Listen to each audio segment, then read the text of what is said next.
अर्चना तिवारी जो है वो मिल गई। इसमें मैं पटवारी के लिए खुश हूँ। अर्चना की शादी हो जाती उस पटवारी के साथ, उसके बाद अगर कुछ सोनम जैसा कांड होता तो आज हम लोग अगर किसी और दूसरी खबर पर चर्चा कर रहे होते। तो इसमें एक राहत की बात यह है कि पटवारी बच गया। शादी नहीं करना चाहती थी, एक पटवारी लड़के से घर वाले शादी कराना चाहते थे, उससे वो खुश नहीं थी, मना किया कई बार। कानून का गलत इस्तेमाल करने की उस पर केस दर्ज होना चाहिए। अर्चना पर केस दर्ज होना चाहिए क्या? कुछ तो होना चाहिए, पनिशमेंट तो मिलना चाहिए। वही कह रहा हूँ कि अर्चना तिवारी नर्मदापुरम एक्सप्रेस में चढ़ती हैं और अचानक से चलती हुई ट्रेन से वो गायब हो जाती हैं। यही एक वजह थी जिसकी वजह से अर्चना ने ये बड़ा कदम उठाया और यहाँ तक नेपाल बॉर्डर तक वो पहुँच गई। जो एसपी लोढ़ा है, जो इस केस के इन्वेस्टिगेशन ऑफिसर भी रहे हैं, उनसे जो प्रतिक्रिया मिली थी कि जब ये केस खुलेगा तो आप सन्न रह जाएंगे, भौचक्के रह जाएंगे, सरप्राइज्ड हो जाएंगे। जितनी उसकी मतलब गलती है उतनी फैमिली वाली की है इनडायरेक्टली, लेकिन है गलती। पढ़ाई लिखाई करना चाहिए, आत्मनिर्भर बनना चाहिए, लेकिन इतना भी आत्मनिर्भर का मतलब ये नहीं होता है कि आप परिवार की प्रतिष्ठा दांव पे लगा दें। जैसे एक वैज्ञानिक होता है जो पढ़ता है तो वो लाइव टेस्टिंग करता है, तो इसी तरह वकील भी अपनी पूरी लाइव टेस्टिंग कर ली, उसने सारा कुछ प्लान कर लिया। सोनम वाला जो मामला हुआ वो भी शादी और शादी के बाद हुआ।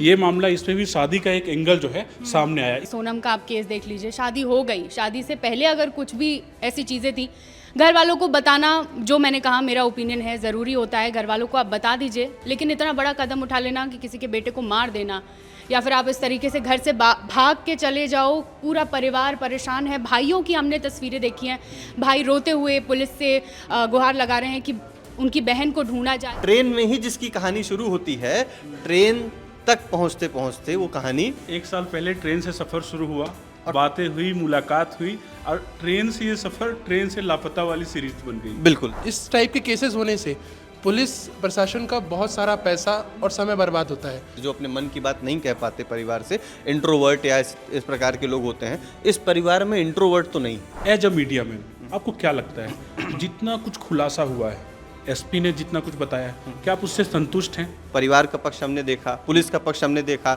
अब अर्चना का जब पक्ष निकल करके सामने आएगा तो ये देखने वाली बात होगी कि वो अपने पक्ष को किस तरीके से सामने रखती हैं। या फिर कुछ और परतें हैं, कुछ और चीज़ें हैं जो भी बाहर आनी बाकी है। कि हम आपकी शादी फिर से जो है कि पटवारी से, जिससे उन्होंने देख रखा था, उससे करा देंगे, या कोई और लड़का, कोई अन्य लड़का जो कि परिवार को पसंद था, अर्चना को नहीं पसंद था, उससे उसकी शादी करा देंगे। तो क्या वो शर्तों के साथ में चिंता थी? और मुझे लगता है कि जनता इस चीज़ पे ज़्यादा बेहतर राय दे पाएगी, क्योंकि आम लोग जो होते हैं वो इस चीज़ पे बहुत खुल करके टिप्पणी करते हैं। तो कमेंट बॉक्स जो है वो खुला हुआ है, लोगों को अपने विचार रखने दीजिए। भगवान भला करे। नमस्कार, मेरा नाम है आशुतोष तिवारी और आप जो है देखना शुरू कर चुके हैं न्यूज़ रूम का डिस्कशन। एक बड़ी खबर, अर्चना तिवारी जो है वो मिल गई, लेकिन कई सवालों के साथ मिल गई हैं। पूरे भारतीय रेल की पुलिस की साख जो है और पूरे देश की पुलिस की साख अर्चना को ढूंढने में दांव पर लगी हुई थी। ये पूरा मामला पहले आसान भाषा में समझते हैं। हमारे साथ जो है हमारे सहयोगी प्रत्यक्ष सर हैं। प्रत्यक्ष सर, कैसे ये पूरा मामला, इसे कैसे देखते हैं आप? देखिए, सबसे पहले तो मामले की शुरुआत अगर थोड़ा जिस्ट में और सारांश में दर्शकों को बताएं तो 7 से 8 तारीख के बीच में, जैसा कि अभी भी पुलिस ने अपने प्रेस कॉन्फ्रेंस में कहा है कि 7 से 8 तारीख के बीच में अर्चना तिवारी नर्मदापुरम एक्सप्रेस में चढ़ती हैं और अचानक से चलती हुई ट्रेन से वो गायब हो जाती हैं। अब ये केस ऐसा बना कि अचानक से लापता मध्य प्रदेश की बेटी, यानी कि कोई एक लड़की है जो कि लापता हो गई है, और उसको ढूंढने के लिए पूरा पुलिसिया महकमा जो है वो अपनी पूरी ताकत लगा देता है, साख लगा देता है। 12 दिन बीत जाते हैं।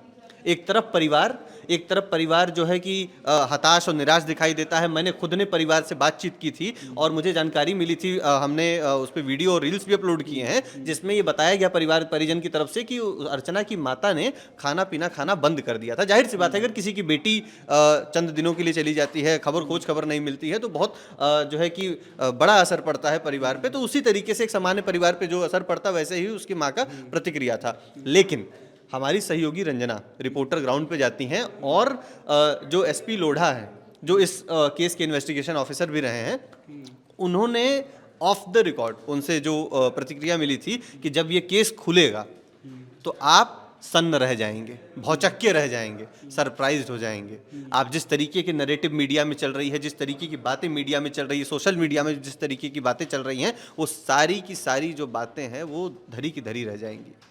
और वास्तव में आज का जो प्रेस कॉन्फ्रेंस हुआ उसमें सिलसिलेवार तरीके से, जिस तरीके से उन्होंने इस चीज़ को डिकोड किया, एक बार जल्दी से उसे भी समझ लेते हैं।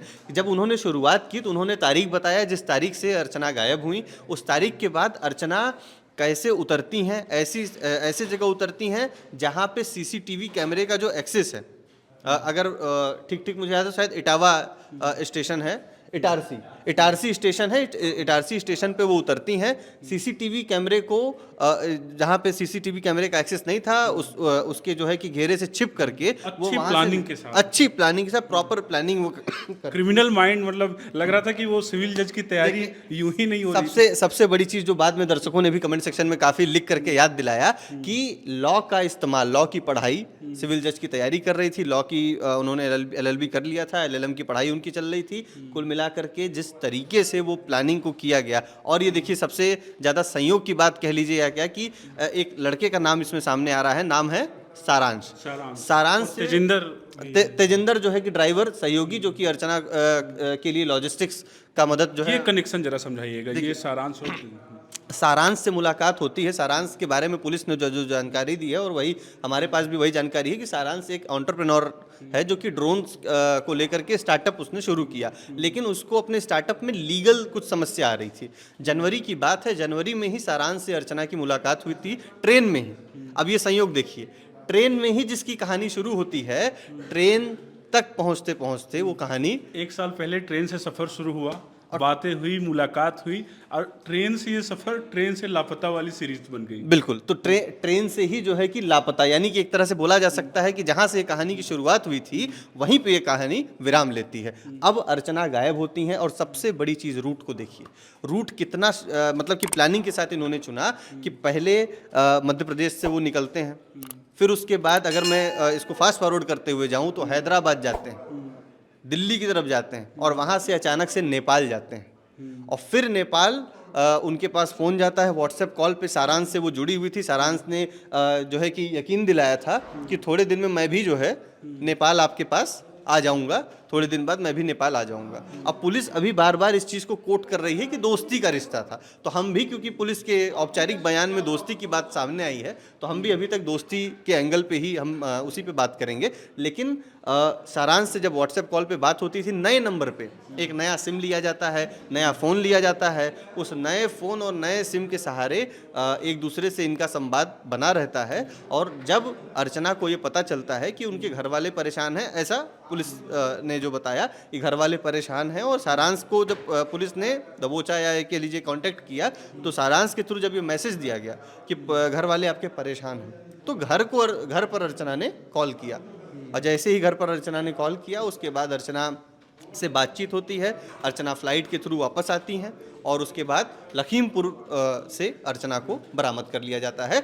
और टाइमिंग देखिए कितनी बड़ी टाइमिंग है कि कल 10:55 पे SP लोढ़ा का एक ट्वीट आता है, और उस ट्वीट के बाद से ही जो सारी कवायतें दिन भर से चल रही थी कि अर्चना ग्वालियर में हो सकती हैं, या फिर अर्चना मिल गई हैं, कहीं गुप्त स्थान पे उन्हें रखा गया है, ये सारी चीज़ों से पर्दा उठ जाता है। अब इस केस ने जो सवाल खड़े किए थे कि अर्चना सकुशल हैं या नहीं, परिवार से बात करने के बाद ये सवाल के जवाब मिल जाते हैं। फिर उसके बाद सवाल खड़ा होता है कि अगर सकुशल हैं, ठीक ठाक हैं, तो मामला क्या है, ऐसी कौन सी बात है। और जो SP लोढ़ा का एक ऑफ द स्टेटमेंट विस्तार न्यूज़ से जो एक बातचीत हुई थी कि आपके जो दिमाग हैं वो खुल जाएंगे, ये किसी फिल्म और सीरीज से बड़ी कहानी आपको मिलेगी, और वैसी ही कहानी मिली है। कुल मिलाकर सवालों का एक ऐसा तूफान आकर खड़ा हुआ है जो शायद नीले ड्रम के बाद, सोनम के बाद सबसे ज़्यादा सवालों का उफान जो है।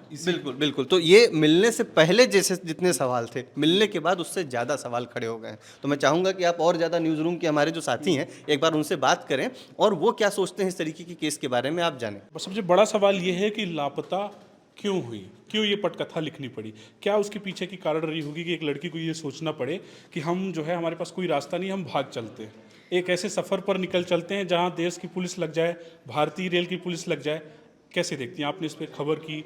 जैसे अर्चना मिली सबसे पहले आपने खबर की, मिलियन लोगों ने देखा। देखिए, मुझे ऐसा लगता है जो अभी तक की जानकारी हमें मिली कि शादी नहीं करना चाहती थी। एक पटवारी लड़के से घर वाले शादी कराना चाहते थे, उससे वो खुश नहीं थी, मना किया कई बार, घर में काफ़ी बहस हुई, लेकिन उसके बावजूद जब आखिरी अल्टीमेटम परिवार वालों की तरफ से ये दे दिया गया कि अब सब कुछ छोड़ के, पढ़ाई छोड़कर, अपनी वकालत छोड़कर आप आ जाओ घर और शादी कर लो, तो इससे अर्चना ने ये कदम उठाया जो अभी तक की हमें जानकारी मिली है, जो पुलिस ने हमें जानकारी दी है। मुझे ऐसा लगता है कि अगर मेरा पर्सनल ओपिनियन है तो इतना बड़ा कदम जो पूरे प्रदेश की पुलिस को दौड़ाने पे मजबूर कर दे, नहीं उठाना चाहिए। आप घर वालों से आप मना कर रहे हो, आप बात कर रहे हो, आप बात कीजिए, घर वाले आपके मानेंगे, सारी चीज़ें हैं, लेकिन यही एक वजह थी जिसकी वजह से अर्चना ने ये बड़ा कदम उठाया और यहाँ तक नेपाल बॉर्डर तक वो पहुँच गई। बीच में जो लड़के सारांश का नाम आ रहा है, दोस्ती थी उनकी, उन्होंने उनका साथ दिया, अर्चना का साथ दिया इस पूरे प्लानिंग में, और खुद अर्चना इस प्लानिंग की मास्टरमाइंड थी। ये एक बात जो पुलिस ने कही है, ये एक बात जो सामने आई है कि पूरा प्लान अर्चना का था, और सबसे बड़ी वजह जो मैं समझती हूँ वो यही निकल कर सामने आई कि उन्हें शादी नहीं करनी थी, और दोस्ती जो ट्रेन में शुरू हुई, फिर आगे चल के बात शुरू हुई, भागने तक का जो साथ था, इसमें सारांश ने अर्चना का साथ दिया, तो शादी एक बड़ी वजह समझ में आई है मुझे अभी तक। सोनम वाला जो मामला हुआ वो भी शादी और शादी के बाद हुआ, ये मामला, इसमें भी शादी का एक एंगल जो है सामने आया। इसे कैसे देखती है, कैसे कंपेयर करेंगे, और शादी कितना बड़ा मसला बनता जा रहा है आज की जनरेशन के लिए? देखिए, कई सारे ऐसे केसेस सामने आए हैं जहाँ पर शादी एक बड़ा मामला बनता जा रहा है। सोनम का आप केस देख लीजिए, शादी हो गई, शादी से पहले अगर कुछ भी ऐसी चीज़ें थी, घर वालों को बताना, जो मैंने कहा मेरा ओपिनियन है, ज़रूरी होता है, घर वालों को आप बता दीजिए, लेकिन इतना बड़ा कदम उठा लेना कि किसी के बेटे को मार देना, या फिर आप इस तरीके से घर से भाग के चले जाओ, पूरा परिवार परेशान है। भाइयों की हमने तस्वीरें देखी हैं, भाई रोते हुए पुलिस से गुहार लगा रहे हैं कि उनकी बहन को ढूंढा जाए, और लगातार मीडिया भी लगी हुई है इस खबर को कवर करने में कि मध्य प्रदेश की एक बेटी अचानक ऐसे कैसे लापता हो गई। तो शादी एक बड़ी वजह इसमें निकलकर सामने आ रही है, और मुझे ऐसा लगता है कि इस तरह की जो चीज़ें हैं हमें घर परिवार से डिस्कस करना चाहिए, और इस तरह के कदम नहीं ही उठाने चाहिए। बिल्कुल, अर्चना मिल गई, अर्चना मिल पहली प्रतिक्रिया बात है, और मैं तो चाहूँगा कि इस तरह के केस नहीं होने चाहिए, क्योंकि समाज में इससे गलत मैसेज जाता है। और सबसे बड़ी बात ये है कि परिवार को जब हम देखते हैं तो परिवार आपको यदि डोमिनेट करता है तो आपको टेबल पर बैठ कर डिस्कशन करना चाहिए, ऐसे भागना नहीं चाहिए। उससे कई सारे लोग परेशान होते हैं, एक तो परिवार परेशान होता है, पुलिस परेशान होता है, प्रशासन परेशान होता है, और पूरे जो न्यूज़ इंडस्ट्री का डायरेक्शन है वो चेंज होकर केवल एक ही केस पर डिपेंड हो जाता है, और वहीं पूरा डिस्कशन का सेंटर पॉइंट बन जाता है। तो इससे ये सब चीज़ों से बचना चाहिए, और बिल्कुल हमको क्लियर मैसेज है कि ऐसी चीज़ों को बार बार रिपीटिशन नहीं होना चाहिए।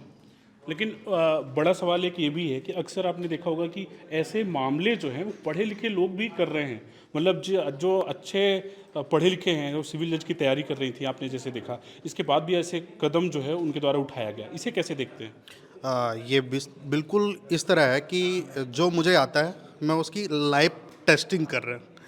जैसे एक वैज्ञानिक होता है जो पढ़ता है तो वो लाइव टेस्टिंग करता है, बम बनाने लगे। सीधी सी बात है। तो इसी तरह वकील भी अपनी पूरी लाइव टेस्टिंग कर ली, उसने सारा कुछ प्लान कर लिया, और ये सब हुआ केवल एक इशू के वजह से, जो अभी तक सामने आया कि जो रेलवे के जो एसपी थे राहुल लोढ़ा, उन्होंने जो क्लियर मैसेज बताया कि मतलब ये पूरा परिवार की वजह से सारा साजिश रची गई कि डोमिनेट किया जा रहा था शादी के लिए, तो उसके वजह से ये सारी चीज़ें हुई कि एक ट्रेन की जर्नी एक पूरी प्लानिंग बन गई, इटारसी से बुरहानपुर, हैदराबाद, शुजालपुर, जोधपुर, दिल्ली होते हुए नेपाल तक की पूरी कहानी एक पूरी फिल्मी स्टोरी की तरह बन गई।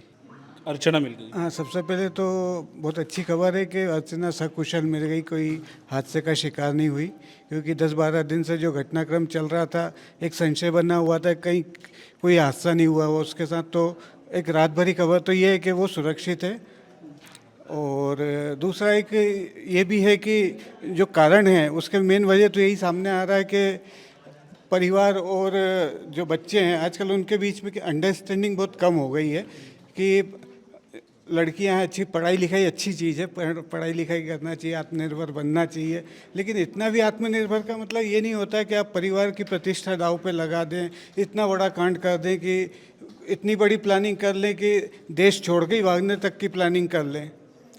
इससे आपके परिवार पे क्या, उनके क्या इमेज पे असर पड़ेगा, इन सब चीज़ों को लड़कियों को सोचना चाहिए। और परिवार की भी जवाबदारी बनती है कि अब वो टाइम गया कि आप कोई चीज़ उन पे थोप सकते हैं। आपको भी बच्चों को मतलब एक तरह से फ्रेंडली लेना पड़ेगा कि उनकी चीज़ों को समझना पड़ेगा, वो क्या चाहते हैं, उनके मन में क्या चल रहा है, और इस तरह से एक साथ बैठ के परिवार को जो मतलब होता है कि साथ में बैठ के चीज़ों का समाधान निकालना चाहिए। इस तरह से तो चीज़ें सार्वजनिक रूप से एक प्रोपोगंडा हो जाता है। और दूसरी बात, मैं एक बात और कहना चाहूँगा कि सारी चीज़ें हुई, सब कुछ हुई, लेकिन इसमें जो पूरा प्रशासन है, पूरा पुलिस तंत्र, जीआरपी पुलिस, इतने लोग, इतने पूरे इन्वॉल्व हुए पूरे इस घटनाक्रम में, और अब रिजल्ट क्या निकलेगा? अर्चना तो अपने सुरक्षित घर पहुंच जाएगी, लेकिन इतने जो इस तरह के क्राइम अगली बार से क्या होगा, लड़कियां और करेंगी, ताकि उनको पता है कि इसके बाद अपनी मर्जी का जो करना है कर लो, पुलिस को परेशान करो, पुलिस सर्च करती रहे, प्रशासन पूरा लगा रहे, बाद में रिजल्ट तो ही निकलेगा कि अर्चना ने अपराध तो कुछ भी नहीं किया है। क्योंकि सोनम के केस में कुछ हद तक इसी तरह का हुआ था कि मतलब जो यहाँ तक मुझे सुना है कि परिवार चाहता था कि उस लड़के से शादी हो जाए, सोनम ने जैसे तैसे कॉम्प्रोमाइज़ कर लिया, वो कहीं और चाहती थी, वो फिर रिजल्ट आपके सामने है। सर अच्छी बात है, मिल गई है, लेकिन जो इस तरीके से सारी चीज़ें हुई ये नहीं होनी चाहिए थी। अगर परिवार से बातचीत हो गई होती, और जितनी उसकी मतलब गलती है उतनी फैमिली वाली की है इनडायरेक्टली, लेकिन है गलती कि आप अपने बच्चों को आप बाहर पढ़ा रहे हो, आपकी सोच इतनी है, लेकिन आप समझ नहीं पा रहे हो। शायद उसको आगे पढ़ना हो, अब वो तैयारी कर रही थी, क्या पता जज ही उसको बनना हो, लेकिन एक दबाव में उसको बस यही लगा कि हाँ भाग जाती हूँ, लेकिन वो भी एक ऐसा लगता है कि ऐसे मामलों में कई बार लड़कियों से गलती भी हो जाती है, क्योंकि एक तरह हो सकता है कि उन्हें हो सकता है कि घर से ना समझा गया हो, और हो सकता है कि ऐसे मामलों में कई बार जो है गलतियां हो जाती लड़की से। ऐसे कैसे लिखती है? गलती, हाँ ये गलती तो हुई ही है। जो जब जिसके साथ भागी है, अब कोई अपने दोस्त के साथ तो नहीं भाग जाएगा, इतना बड़ा डिसीजन कोई कैसे ले लेगा, और सामने वाला भी की उसकी भी तो फैमिली है, लाइफ है, वो चला गया, तो मतलब इन्होंने यही सोचा होगा कि जाके नहीं अपनी शुरू करते हैं जीवन। सबसे बड़ा सवाल है जो सोनम जैसा मामला इसमें भी सामने आया है कि कुछ चीज़ें उसी तरह से हैं, और शादी भी होने वाली थी अर्चना की, ऐसी इनसाइड स्टोरी जो है वो कह रही है। क्या कहानी है, अंदर की कहानी क्या है, ये बताइए। नहीं, इसमें पुलिस ने ही ये बताया है कि उसके परिवार ने उसके ऊपर शादी के दबाव बनाया, जिसके बाद उसने ये सब पूरी प्लानिंग की और ये सब किया है ना। इसमें जो काफ़ी सारी बातें हमारे साथियों ने कही, वो सारे पहलू सामने रख दिए हैं। लड़की की तरफ से भी बातें हो गई हैं कि उसके ऊपर हो सकता है दबाव रहा हो इस चीज़ का, और हम लोगों ने अपनी चर्चा में हर तरीके की बात कर ली है। आप जो आपराधिक साजिश की बात कर ली है, सामाजिक दबाव की, और हर तरीके की बात कर ली है। सोनम राजा वाला एंगल भी जो हम लोगों ने देखा, इसमें मेरा बस एक, क्योंकि इतनी सीरियस चर्चा हो गई, इसलिए एक इसको एक हल्के मोड पे ख़त्म करने का मेरा एक मकसद है कि इसमें मैं पटवारी के लिए खुश हूँ कि इसमें इसको ऐसे देखें कि अगर मान लीजिए कुछ ऐसा हो जाता कि उसकी अर्चना की शादी हो जाती उस पटवारी के साथ, उसके बाद अगर कुछ सोनम जैसा कांड होता, तो आज हम लोग अगर किसी और दूसरी खबर पर चर्चा कर रहे होते। तो इसमें एक राहत की बात यह है कि पटवारी बच गया। पटवारी के लिए आप खुश हैं? आप कैसे देखते हैं अर्चना मिल गई? पहले तो बहुत अच्छी बात है, खुशी की बात है कि अर्चना मिल गई। पुलिस ने अपना बहुत अच्छे से काम किया और अर्चना को ढूंढ निकाला। बट मेरा मानना ये है कि जो आज के समय में पेरेंट्स हैं, जो परिवार वाले हैं, तो वो पेरेंट्स और बच्चों के बीच में अंडरस्टैंडिंग नहीं बची है। जैसे हमने इस केस में भी देखा और राजा रघुवंशी सोनम कांड वाले में भी देखा कि जो फोर्सफुली पेरेंट्स लड़के जो बच्चे हैं उनको फोर्स करके उनकी शादी कराते हैं या फोर्स करते हैं शादी करने के लिए, उसमें जो है पेरेंट्स को अंडरस्टैंडिंग होनी चाहिए बच्चों को लेकर कि किस तरह हम उनको अंडरस्टैंड करें, और इस चीज़ों से बचा जा सकता है। साथ में एक चीज़ और हम देखते हैं कि इस टाइप के केसेस होने से पुलिस प्रशासन का बहुत सारा पैसा और समय बर्बाद होता है। अल्टीमेटली तो यही होना है कि आप मिल ही जाओगे, आप कहाँ जाओगे। तो मेरा ये कहना है कि आपको कोई भी चीज़ है तो वो बैठ के सॉल्व करनी चाहिए, पेरेंट्स को भी कुछ समझना चाहिए और बच्चों और पेरेंट्स को मिलके इस बात का डिसाइड करना चाहिए। बिल्कुल। अर्चना तिवारी बहुत परेशान किया सबको, बहुत परेशान मीडिया मैन से लेके पुलिसकर्मी हर कोई हम लोग दौड़ ही रहा था, भाग ही रहा था, ढूंढ ही रहा था। जैसा अब अभी मिल गई। भाई ने बताया कि इस तरह के केसेस में बहुत सारा सरकारी तंत्र खर्च होता है, सरकारी पैसा खर्च होता है। और आप जैसा एसपी साहब शायद बता रहे थे, जहाँ तक हम लोगों ने सुना कि अर्चना पे कोई केस दर्ज नहीं किया जाएगा और सिर्फ मेडिकल करके शायद से छोड़ दिया जाए, जहाँ तक ऐसा सुनने में आया है। अर्चना पर केस दर्ज होना चाहिए क्या? कुछ तो होना चाहिए, पनिशमेंट तो मिलना चाहिए। वही कह रहा हूँ कि इस अर्चना पे और कोई केस दर्ज हो ना हो, सरकारी तंत्र का जो उसने मिसयूज़ किया है, कानून वो जानती थी, सिविल जज की तैयारी कर रही, कानून की बहुत अच्छी जानकार है, तो कानून का गलत इस्तेमाल करने की उस पर केस दर्ज होना चाहिए। और जितना सरकारी तंत्र, जितना पैसा उसको खोज करने में जो है वेस्ट हुआ है, वेस्ट तो नहीं, खैर कामयाब ही रहा, मतलब खर्च हुआ है, वो वसूला जाना चाहिए सारांश और अर्चना से। क्या अर्चना तिवारी जब से वो लापता हुई, उनको ढूंढने में पुलिस महकमा और भारतीय रेल की पुलिस इतने सारा संसाधन जो है खर्च हुआ, लगातार लोग ढूंढने के लिए जो है लगातार अभियान चला रहे थे, क्या अर्चना पर कोई छोटा मोटा मामला बनता है? क्योंकि आप देखें तो कोई अपराध उन्होंने अब तक नहीं किया है, शायद इसीलिए उन पर कोई केस दर्ज नहीं हुआ है। आपको क्या लगता है, आपकी क्या राय होगी इस पर? आखिरी आपका जो है राय होगा कि क्या लगता है आपको कि क्या उनके खिलाफ केस दर्ज होना चाहिए? देखिए, भारतीय कानून के अनुसार जैसा एसपी साहब ने बताया कि कोई ऐसा केस जो है अर्चना के ऊपर नहीं चलेगा, लेकिन आप लॉ की पढ़ाई कर रही हैं, लॉ की पूजा कर रही हैं। भारत में भी थोड़ी दिन पहले सिविक सेंस को लेकर के काफ़ी आलोचना हो रही थी कि लोगों के पास सिविक सेंस नहीं है, संसाधनों का गलत उपयोग करते हैं, व्यवहार, मानवता, बातचीत, एटिकेट्स, बिहेवियर, इन सारे चीज़ों पे बात हो रही थी। और नैतिकता भी होती है। बिल्कुल बिल्कुल नैतिकता पे बात हो रही थी, यानी कि सिविक सेंस जो है उसको लेकर के काफ़ी चर्चा उठी। और भारत की जो रेटिंग है इस मामले में और देशों की तुलना में थोड़ा सा कमतर आंकी गई। कारण भी ये निकल करके आता है कि टूरिज्म के मामले में भारत को लोग कम प्रेफर करते हैं। अगर इस तरीके का सिविक सेंस दिखाया जाएगा एक लॉ परसुइंग स्टूडेंट की तरफ से, तो जाहिर सी बात है जो संदेश जाएगा ये बहुत नकारात्मक जाएगा। पहला तो सिविक सेंस के आधार पे, और हम लोग वीडियोस भी देखते हैं, जब अमेरिकी कोर्ट में जब आप सिग्नल को क्रॉस कर देते हो, एक सिग्नल को क्रॉस कर रहे हो, उसके लिए भी आपको कोर्ट बुलाया जाता है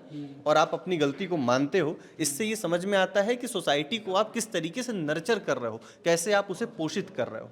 तो सिविक सेंस के लहजे से कुछ इस पे एक कठोर एक्शन जरूर होना चाहिए कि आपने जो भी काम किया। जाहिर सी बात है, एक पक्ष ये भी है कि जबरन किसी के ऊपर कोई रिश्ता नहीं थोपा जा सकता, नहीं थोपा जा सकता। जबरदस्ती शादी नहीं कराई जा सकती, आजीवन रहने का सवाल है। ये अपने आप में एक बहुत ही मजबूत और कठोर पक्ष है। परिवार के ऊपर भी इसकी जिम्मेदारी लेनी चाहिए। जब आपने एफआईआर कराया तो क्या पुलिस के साथ आपने ये पहलू, ये कड़ी आपने साझा की? और सबसे बड़ी चीज़ कि परिवार में भी वकीलों की कमी नहीं है। या फिर ऐसी वजह ही क्यों आई, ये कम्युनिकेशन गैप मतलब क्यों बना कि एक बच्ची जो है अच्छे से बात नहीं कर पा रही है अपने रिलेशन के बारे में, कहाँ वो शादी करना चाह रही है, शादी से अगर खुश नहीं है, तो ये लगता है एक बड़ा कम्युनिकेशन गैप अभी भी है। आज का जो जनरेशन है, भले आज हम 5G की उसमें जी रहे हैं, लेकिन अभी भी एक गैप है और शायद वो अभी फुलफिल नहीं हो पाया। देखिए, इस मामले में ना सबसे ज़्यादा जो लोग पीड़ित होते हैं या फिर जो अपने मन की बात नहीं कह पाते परिवार से, इंट्रोवर्ट या इस प्रकार के लोग होते हैं। इस परिवार में इंट्रोवर्ट तो नहीं है। वकील जितने भी हैं आप देखेंगे सब काले कोटधारी हैं या फिर नेता हैं। ये खुद NSUI की लीडर रही हैं। तो यानी कि ये लोग वोकल हैं, एक्सट्रोवर्ट हैं, लोगों से संवाद करते हैं, बातें खुल करके रखते हैं और एकदम दमखम के साथ रखते हैं। तो इंट्रोवर्ट नहीं है, बाहर रखते हैं अपनी बात को। तो जो संवाद का गैप है वो बड़ा मुश्किल सा लग रहा है पचा पाना। पहली बात तो ये। दूसरी बात ये कि जिस तरीके से रिश्ते थोपने की बात कही गई, उसमें परिवार का पक्ष भी जानना जरूरी है। क्योंकि एक इसमें पहलू ये भी है कि 2021 में अर्चना के जो पिताजी हैं वो शांत हो गए थे। तो अर्चना एक तरह से बोला जाए कि जो समाज में एक भाषा चलती है कि बिन बाप की लड़की है, तो क्या जो ताऊ जी थे उनकी तरफ से ज़्यादा दबाव डेवलप हुआ कि जल्दी से जल्दी बिटिया की शादी कर दें? क्या उनकी तरफ से, क्योंकि एक सामाजिक पहलू को भी हमें इसमें देखना पड़ेगा, जैसा कि हमने सिविक सेंस की बात कही, ठीक। दूसरा ये कि जैसा आपने कहा संवाद का गैप, अगर अर्चना के जीवन में कोई था या फिर नहीं था, तो उस चीज़ को वहाँ पे रखने में, बातचीत करने में क्या परिवार इतना कठोर था? और ये सवाल जानते हैं, इस केस के बाद में जो सबसे बड़ा सवाल निकल करके आता है कि हर गांव, हर पहलू, हर गांव खेड़े में ये बात, खासकर से जो टायर 2 सिटीज़ हैं वहाँ पे तो ये बात निश्चित ही होनी चाहिए कि क्या आप अपने बच्चों को ज़बरदस्ती किसी रिश्ते में थोपने की बात कर रहे हो? क्या आप शादी का दबाव लगातार अपने बच्चों के ऊपर बना रहे हैं? क्या जबरन शादी का दबाव बना रहे हैं? क्या जरूरी नहीं कि किसी के जीवन में कोई हो, लेकिन हो सकता है कोई अपने करियर में कुछ करना चाह रहा हो। एक डिबेट तो इस पे भी होनी चाहिए। लेकिन प्रत्यक्ष एक बड़ी बात है, एज अ मीडिया मैन आपको क्या लगता है, जितना कुछ खुलासा हुआ है, एसपी ने जितना कुछ बताया है, क्या आप उससे संतुष्ट हैं? जब आप फील्ड पर जाते हैं, सवाल जो है लगातार घूमते रहे, शायद इन सवालों की वजह से ये कवरेज इतनी बड़ी हो पाई है। आपको क्या लगता है कि खुलासा, सारा खुलासा हो गया है, अब कुछ खुलासा होना नहीं बाकी है, या फिर कुछ और परतें हैं, कुछ और चीज़ें हैं जो भी बाहर आनी बाकी है? क्या लग रहा है आपको? देखिए क्या है, डिस्कोर्स और डिसएग्रीमेंट इस केस में अभी खुले रूप से दिखाई दे रहे हैं। अभी बस वो सामने आ पाया है जिस चीज़ को पुलिस ने औपचारिक रूप से हमारे आपके सामने पटल पर रखा है। अनौपचारिक चीज़ें, जो संवाद है परिवार के बीच में, जो आपस में जिस तरीके का इनका टोन रहा है बातचीत का, जिस तरीके से एक दूसरे को लेकर के एक सीरियसनेस रही है, ये पारिवारिक जो चर्चाएं हैं ये हो सकता है आगे चल कर के सामने आए। अर्चना क्या पता थोड़ी देर बाद कैमरे के सामने आए और अपना भी पक्ष रखें, क्योंकि अभी तक एक पक्ष ही देखने को मिला है। परिवार का पक्ष हमने देखा, उसी पर पूरी बातचीत हो रही है। जी, पुलिस का पक्ष हमने देखा। अब अर्चना का जब पक्ष निकल करके सामने आएगा तो ये देखने वाली बात होगी कि वो अपने पक्ष को किस तरीके से सामने रखती हैं। पुलिस को जो उन्होंने बताया इसके इतर व्यक्तिगत रूप से वो कितना ज़्यादा, क्योंकि देखिए डिजिटल और सोशल मीडिया का ज़माना है। आपने जैसे एक बात कही कि इस पे लगातार मीडिया बनी हुई थी, जाहिर सी बात है एक प्रेशर था। जब हम भी परिवार से मिले तो उन्होंने भी बताया कि आप अगर मीडिया वाले कवरेज करते हैं तो एक प्रेशर क्रिएट होगा, जल्दी से जल्दी हमारी बिटिया मिल जाएगी। यानी परिवार ये तो चाह रहा था कि सकुशल बिटिया लौट आए, लेकिन क्या उस सकुशल में इफ़ एंड बट था कि हम आपकी शादी फिर से जो है कि पटवारी से, जिससे उन्होंने देख रखा था, उससे करा देंगे, या कोई और लड़का, कोई अन्य लड़का जो कि परिवार को पसंद था, अर्चना को नहीं पसंद था, उससे उसकी शादी करा देंगे? तो क्या वो शर्तों के साथ में चिंता थी, या फिर बस इतनी चिंता थी कि बिटिया लौट आए और अपने मर्जी से अपना जीवन साथी चुन ले, या फिर जब उसकी इच्छा हो तब वो शादी कर ले? तो ये समाज में एक डिस्कशन की वजह है, और मुझे लगता है कि जनता इस चीज़ पे ज़्यादा बेहतर राय दे पाएगी, क्योंकि आम लोग जो होते हैं वो इस चीज़ पे बहुत खुल करके टिप्पणी करते हैं। तो कमेंट बॉक्स जो है वो खुला हुआ है, लोगों को अपने विचार रखने दीजिए। आप ही लोगों के लिए कमेंट सेक्शन जो है खुला हुआ है, आप अपनी राय रखें। अर्चना मिल गई है, और इस घटना पर जो है आपकी क्या राय है? अर्चना के लापता होने से लेकर अर्चना के मिलने की जो कहानी है, इस पर आप क्या सोचते हैं? कमेंट में बताना ना भूलें। धन्यवाद।